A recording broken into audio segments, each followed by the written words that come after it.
Assalamualaikum warahmatullahi wabarakatuh. I am Ummi Umairah Nur binti Mohd Isa and my group members Madihah binti Abdul Razak and Nurfarah Alia binti Zubir. This is our presentation for Singapore English or Singlish. I am Ummi Umairah Nur and I'm going to present about what is Singlish, the history of Singlish, and also other features of Singlish such as their vocabulary and also grammar. First of all, what is Singlish? Singlish, or the short form for Singapore English, consists a mixture of a few languages such as English, Malay, Mandarin Chinese, Cantonese, and Hokkien. According to a Singapore government agency website, the data in December 2019 showed that Singapore is composed of Chinese, Malays, Indian, and the other races. The multicultural demographic of Singapore can be seen when speaking to a Singaporean. Considering that English is mainly used by Singaporeans, but in the same time they still have their own language, such as Chinese language, Malay language, and Indian language, they infuse the vocabulary of their languages into the standard English language. This action resulting words like lah, ma, or meh used widely in their daily conversation, and it is now considered to be Singapore's common language. The feature of Singlish, in fact, proved the uniqueness of cultural diversity in Singapore. However, it is unfortunate that the authorities are eager to get rid of this common language from Singapore, since it is actually a casual form of standard English language. This is because Singlish is the incorrect form of English that has been practiced extensively by Singaporeans for years, and it defaced the image of Singapore. Let's move on to the history of Singlish. Just like Singapore's neighbours in Asia, such as Malaysia, Philippines, or Sri Lanka, Singapore plans to have a common language that can be shared among Singaporeans and thus unite the people linguistically. The Philippines aim to create the national language, which is Filipino, instead of Tagalog or their regional languages like Ilocano. However, it did not work, as in reality, Philippines is full with Tagalog. Singapore, on the other hand, had made it easier by using only English language as the medium of communication, and it can be said that almost everyone in the country speaks English, no matter which race they are from. Nevertheless, due to the multi-languages of Singaporean, the mixture of a few languages with English language emerged and eventually created Singlish, which is now Singapore's common language. Since 2000, the Singapore government runs a language campaign called Speak Good English Movement, or SGEM, and it has been continued to be an annual event since then. This campaign implemented a free and easy method to encourage Singaporeans to avoid using Singlish and speak with proper English instead. However, the counterattack against this campaign has existed, and it was called as Save Our Singlish. This campaign was launched in 2002 by talkingcock.com, which is a website that has strong principle in the freedom of expressing and celebrating the uniqueness of the people. The existence of this campaign was not to reject the idea of using proper English, but instead, they wanted to honor and preserve the use of Singlish as it symbolizes Singaporeans. Now, I would like to talk about the features of Singlish in terms of their vocabulary and also grammar. Singaporeans have words like chop, which means to lay a claim to, as when putting bags at a table to indicate reservation, and angmo, which means a white woman, in their vocabulary. These words were taken from other language, which is Chinese language. We have already seen the pragmatic particles like lah, ah, and hor, which are frequently used. However, the speakers of Singlish, they do not necessarily aware of which language these words were taken from. They just use them in their daily conversation. Morphologically, a lot of grammatical endings that are required in standard English are optional in Singapore casual English. Marking plurals and past tenses is a matter of choice, so maybe omitted words like what happened yesterday, you go where, got so many car, you know what happened lah, See, they do not even form the sentence accordingly with the morphological rules. Moving on to other grammatical features in Singlish. They missed out the subject much more freely in Singapore casual English than you can actually in standard English. For example, word a sentence like finish already. This sentence is to indicate that someone has finished doing something. Without the subject like I or he, they just left the sentence hanging like that and let the context tell you what is the subject. You can also find many conditional sentences without subordinating conjunctions, such as you do that, I hit you. You want to swim? Then swim here. Just simple as that. Hi, my name is Madihah binti Abdul Razak, and I'm going to present about the features of Singlish in phonology, which includes vowels and consonants. Alright, moving on to the features of Singlish in phonology. Singapore English does not have a distinctive between short and long vowels. In received pronunciation, there is a distinction between the vowels in bit and bit, where the first is a short I,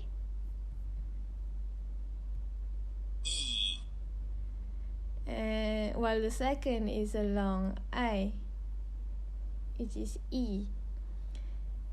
In Singapore English, they are merged into a single phoneme.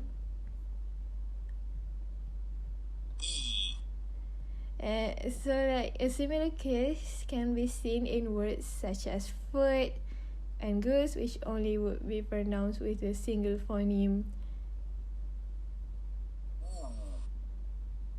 And instead of oo or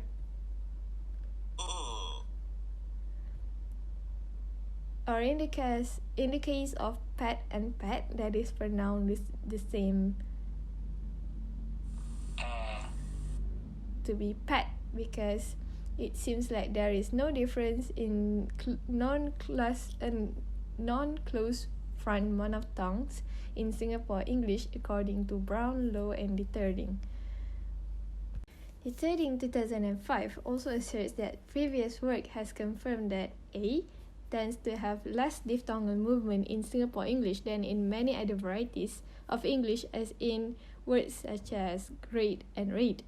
The phoneme I remains I in Singlish, except when followed by L, in which case it is the monophthong A, which, while according to Tay, remains in Singlish, except when followed by the voice plosive like b, d or g, in which case it's become among some speakers.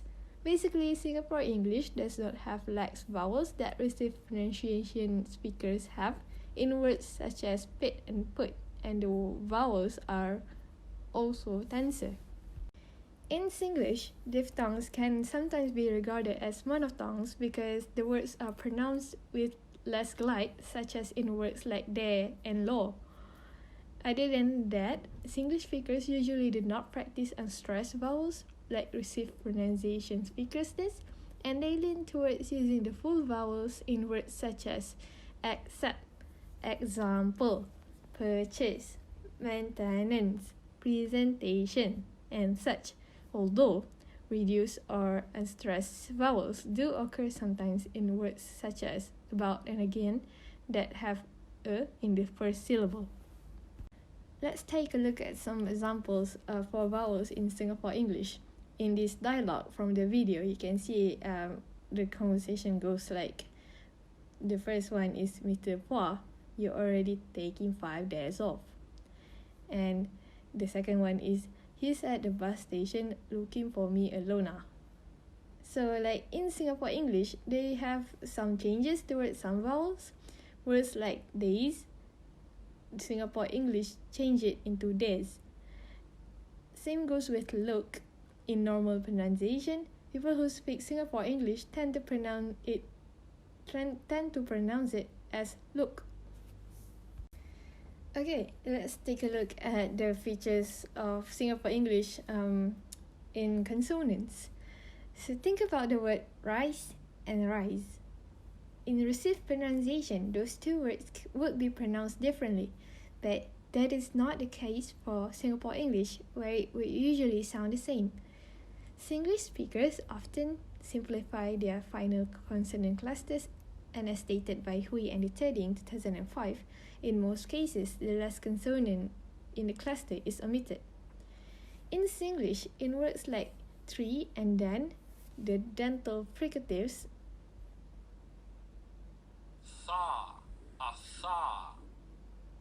and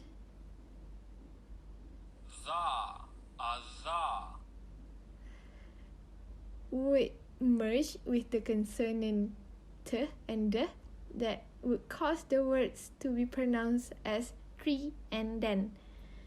Also, when a word ends with a th, it will be pronounced as f.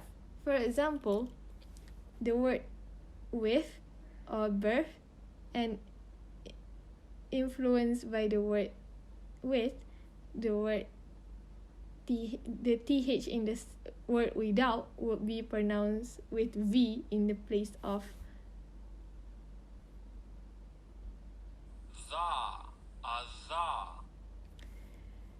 so it will become without in Singapore English. The voices stopped, such as p, t, and k, are often unaspirated. Therefore, the word pad is similar to the word bad, tin is similar to the word din, and cum is similar to the word gum. The L consonant at the end of a syllable is often valorized in Singlish, that it is similar to the close-made back unrounded vowel.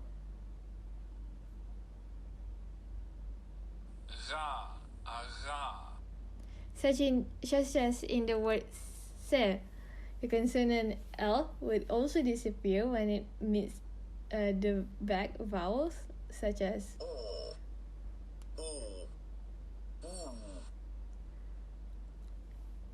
This can be seen in words such as rule and tool.